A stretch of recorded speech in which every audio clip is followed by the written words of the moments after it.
পাতি হাঁস খেতে পছন্দ করে না এমন মানুষ খুঁজে পাওয়া আসলে কঠিন। তবু আমাদের বাড়িতেই আছে আমার ছোট বোন।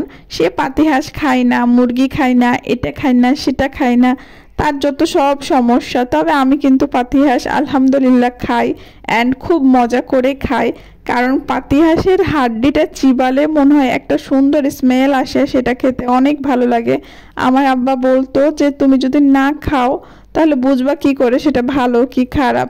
কিন্তু আমার ছোট বোন আছে, সে কিছুই খাবে না, কিন্তু আমাকে জোর করে, আমাকে আর আমার ভাইকে জোর করে খাওয়ানো শিখিয়েছে যে পরের বাড়ি গেলে তোমাকে কথা শোনা লাগবে, তুমি এটা খাও না, ওটা খাও না।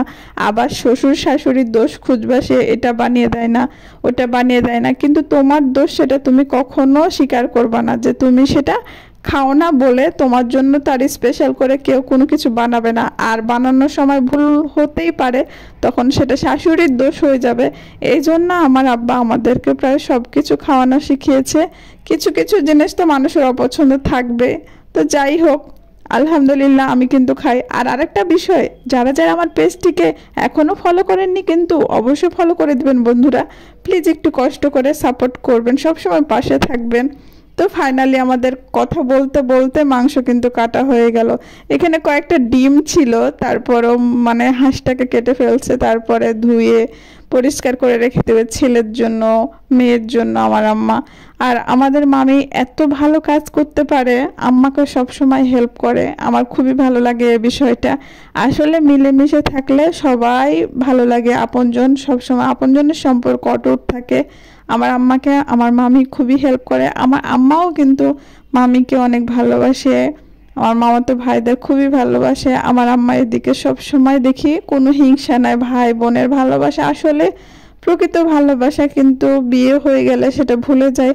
অনেকে সম্পর্ক এটা নষ্ট করে দেয়, কারণ বোনদের ভুল সব সময় ভাবিরা খুঁজে বের করে, তারপর ভাইদেরকে বলে। আগে কিন্তু কখনো তাদের ভুল চোখে পড়ে না, কিন্তু যখনই বিয়ে হয়ে যায় তখনই মনে হয় বোনদের সমস্যা সবচেয়ে বেশি, এগুলো খুঁজে বের করে। কিন্তু আলহামদুলিল্লাহ আমার মামি মামা আর আমার আম্মাদের মিল এখনও আছে, এখনও মামি হেল্প করে আমার আম্মাকে। জানি না এত ভালো সম্পর্ক থাকবে কিনা, কিন্তু ওনাদের জন্য দোয়া করি যেন সম্পর্কটা এখনও সুন্দর আছে, সুন্দর থাকে, যেন মিলেমিশে থাকতে পারে, একে অপরকে দেখতে পারে, এটাই দোয়া করি সব সময়। আপনারাও বন্ধুরা অবশ্যই দোয়া করবেন আমার আম্মাদের জন্য, তারা যেন মিলেমিশে থাকতে পারে। তো ফাইনালি মাংসটা সুন্দরভাবে কষানো হয়ে গেল। কষিয়ে রাখলে খাবারটা মানে খেতে খারাপ লাগে না, এই জন্য কষিয়ে রেখে দিল আম্মা। কষিয়ে রাখলে সত্যি খাবারের টেস্টটা নষ্ট হয় না কেন জানি। আর বিকালে তো এত মজার মজার নাস্তা নিয়ে আসছে, আমার পছন্দের পুরি আর ডিম চপ। পুরি আর ডিম চপ আমার আসলে খুব পছন্দের খাবার। এই খাবারগুলো আমি খেতে খুবই পছন্দ করি, এজন্য বেশি টাইম মানে ছোট থেকে এসব খেতাম আর কি। এই জন্য আম্মা এই খাবারগুলো একটু আমি থাকলে বেশি আনে, বলে তুমি এটা খাও। আর সিঙ্গারা খেতাম, কিন্তু এখন আর ভালো লাগে না কেন জানি। তো আজকের মতো এই পর্যন্ত, ভালো থাকবেন, সুস্থ থাকবেন, আল্লাহ হাফেজ, আসসালামু আলাইকুম।